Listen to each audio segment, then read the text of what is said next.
Pelaksanaan ibadah sholat Jumat 20 Agustus 2021 di Masjid Raya Al-Jihad, Kecamatan Sibolga, Sambas.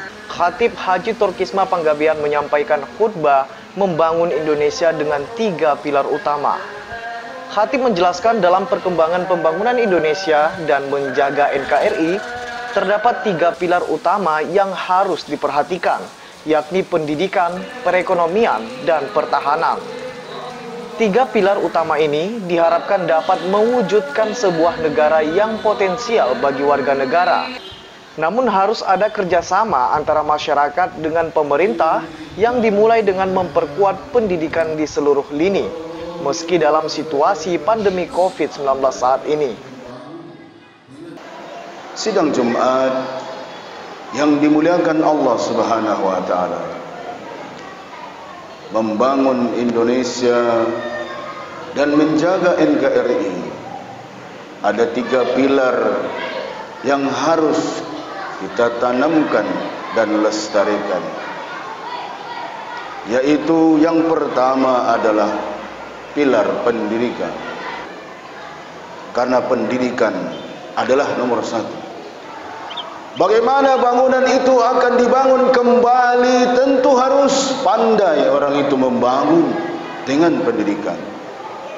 Bagaimana orang itu harus membangunkan kembali ekonominya, tentu harus dengan pendidikan. Dan bagaimana orang itu kemudian harus mempertahankan wilayah kekuasaannya, tentu yang pertama adalah dengan pendidikan. Bahkan Allah mengatakan di dalam Al-Quran, Allah akan meningkatkan, mengangkat derajat orang-orang yang beriman dan yang berilmu. Nah, di situ ada kalimatnya ilmu.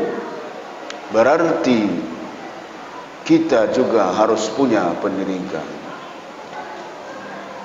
Selama ini kita hanya mengumbar kalimat NKRI, kita harus mempertahankan NKRI, bahwa NKRI harga mati. Bagaimana wujudnya? Tidak hanya dikatakan, tidak hanya diumbar-umbar dalam perkataan di mana saja, tapi mari kita wujudkan. Bagaimana mewujudkannya?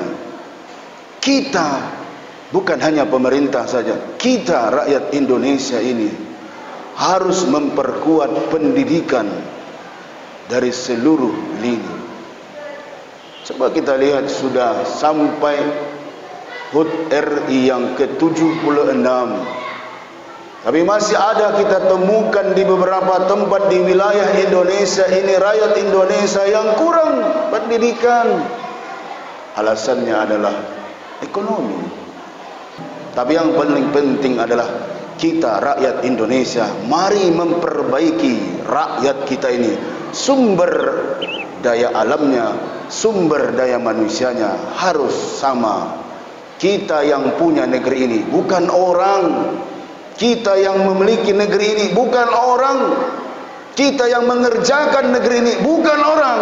Tapi bagaimana bisa kita memiliki sumber daya alam ini milik kita kalau kita tidak punya keahlian apa-apa?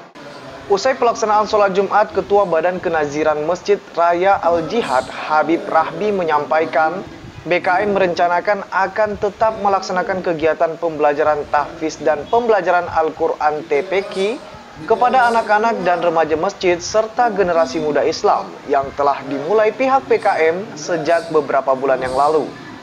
Badan Kenaziran Masjid Raya Al-Jihad selain melaksanakan kegiatan sholat fardu dan gerakan sholat subuh berjamaah, juga melakukan kegiatan membaca surah Yasin bersama setiap hari Kamis malam. Baiklah, untuk TPQ kami rencanakan akan tetap melaksanakan kegiatan belajar tahfiz dan tempat pengajian Quran kepada anak-anak yang telah kami mulai beberapa bulan yang lalu. Insyaallah untuk ke depan kami akan tetap melaksanakannya. Di samping itu kami akan tetap melaksanakan kegiatan-kegiatan ibadah seperti Sabtu subuh berjamaah. dilanjutkan dengan ceramah, dan selanjutnya makan bersama. Dan untuk kedua, kami tetap melaksanakan malam Jumat untuk yasinan yang telah kami lakukan selama beberapa bulan belakangan ini. Tim Liputan Penyejuk Kolbu N2 STV memberitakan.